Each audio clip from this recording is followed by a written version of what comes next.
We're on Facebook, we're on Twitter, and we use it every single day. Not everyone has time to sit down and watch a newscast, but they are on Facebook at least, several times a day. And we use social media as a tool, much like a megaphone, to tell people where it is, where they can find it.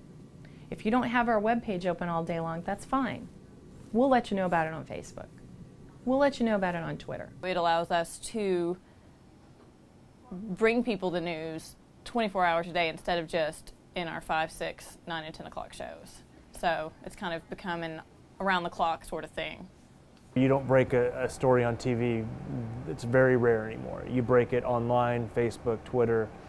So it's utilizing that throughout the day and hoping that people will see those stories. I can't wait till 5 o'clock to tell the audience what's happening. If I wait till 5 o'clock to tell them what's happening, I'm late. I'm late to the game. And I've lost a huge component of my audience because a huge component of my audience has spent all day on the web. And that's where they are. We have a 24-hour news channel on 4029tv.com. And if we're holding news, or we just give it out a little bit, or we're afraid, oh, I don't want to give it out because I don't want the competition to know about what we're working on, you know what? Let them know. Because at the end of the day, I know we're going to tell a better story. I know that we're going to give some people some stuff on the web, but at 5, 6, and 10, we're going to give them a little more if we're doing our job right. My last station I worked at 3 years ago, we had a producer that was getting mad at reporters and photographers who were tweeting about a big story that they were working on or breaking news, saying, oh, no, you don't want to do that because then they won't watch. Obviously, that's totally turned around. I would say more than anything, it's just a way to connect with the viewer, make the viewer feel like they are a part of the newscast, because in our perspective, if they feel more involved and more connected, they're more likely to come back to us continually for their news coverage, whether it's our newscast, our website, our iPhone and BlackBerry app, whatever it may be. The key is finding a mix on those things. I think we use it as both a story. I mean, if you have an outlet to connect with people, then you want to share your product with them. So I do believe that it is a storytelling technique and a way to get your product out there. But at the same rate, it's a way that you're able to gauge who is watching your product and who is interacting with your product like never before. You can connect with your viewers in a way that you can't do through a television screen. I mean, yes, I can talk to you and hopefully you're watching and we're in conversation together, but through Twitter you can actually ask me a question and I can answer it quickly, and Facebook's the same way. They can get to know us as not just the people you see on TV, but what we do in our daily lives. Our weather guy posts pictures of his kid on Facebook, so it's a way to let people into what we do and what we do behind the scenes. I think that's really important, to show a little snippet of what goes on in our day-to-day newsroom operations, and we can do that through Facebook and Twitter. I think it's had a huge impact, because I remember when I first started reporting, we didn't really mess with any of that. We didn't have Facebook pages, we didn't have Twitter. We had a website, but it wasn't the big deal it is now. 5 years ago, I would have told you that I would not be spending a lot of my day surfing Facebook. 5 years ago, staff would have been in trouble for playing on Facebook. 5 years ago, we were punishing staff for getting on Facebook during work hours. Now it's required. We, within the last year, just hired, we hired a new position to where their position is to, all day they've got Facebook pulled up and all of our social media tools and our website pulled up, and they're a social, I think the title is Web Content Manager. Social media, to me, in a way, if used correctly, is very much like the old news wires that we used to use. I mean, those sources that you can trust, you still double check it, but you still use it. But the downside is you need to treat social media like a scanner. There are too many times that Twitter rumors go flying through the cyberspace. I think some of the cons can be is that anyone can use it. Anyone can get on Facebook or get on Twitter and say whatever they want, and they can send it at you and put it on your wall and put it on Twitter, put it at you. Some people don't know how to be respectful on a Facebook site.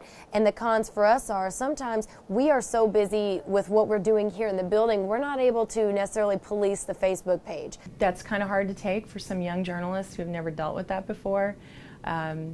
Viewers who feel like they can tell you they don't like your hair, they don't like the way you said something. Viewers who think that they're talking to another television station.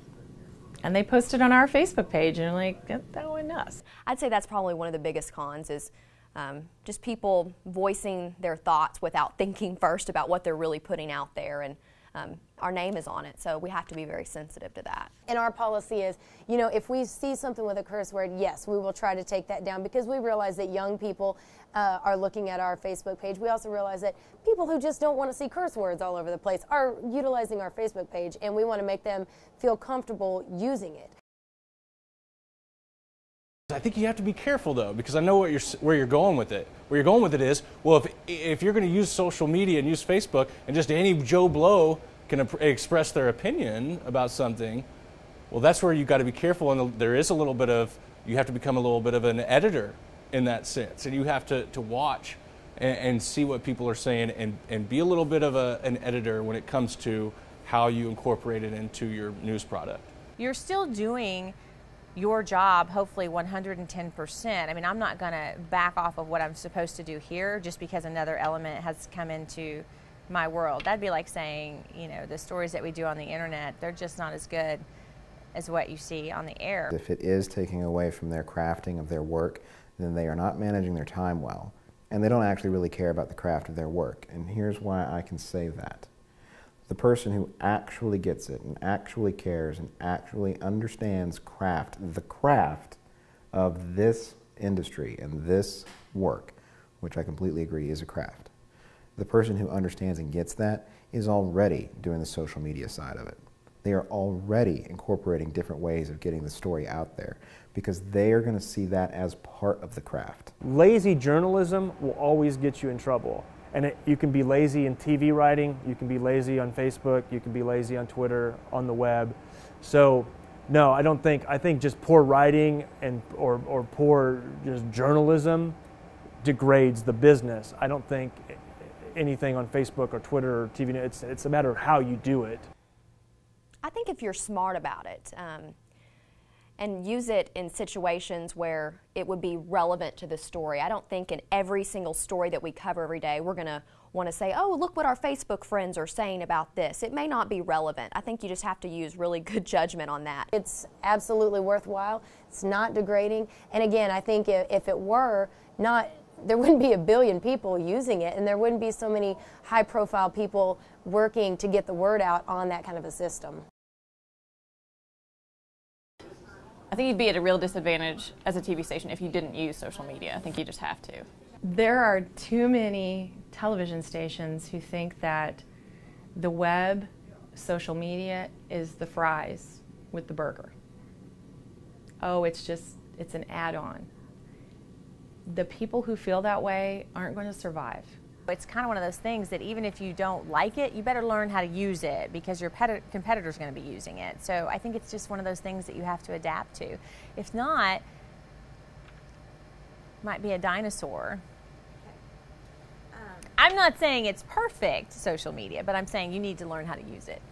I think if they are not using social media as an integral part of what they do each day, they're making a huge mistake. Again, this is a free website. It reaches 1 billion people. And of all races, all ethnicities, multiple countries, different religions, people with different political backgrounds, people with different family style backgrounds. I mean, literally, there is somebody of every, you know, I can't even describe it to you. It's just so massive. It's all encompassing. I hope the TV news industry just is forward thinking enough to know that social media is the future, and how do we incorporate it, how do we make it all work. And I just pray that we don't end up in the situation where the newspapers did. And I think that now they're finding other ways to do it and doing it well, but you know, talk about being behind the 8 ball.